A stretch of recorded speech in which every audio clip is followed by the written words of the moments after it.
Torbeen torbaffaa sooma guddichaa Niqoodimoos jedhama. Niqoodimoos barataa galgalaa.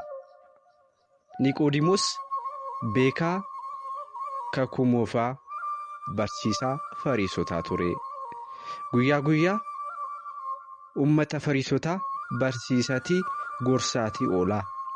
Galgala immoo gara gooftaa keenya fayyisaa keenya Iyyasuus Kiristoos dhaquudhaan miila isaa jala taa'ee barataa.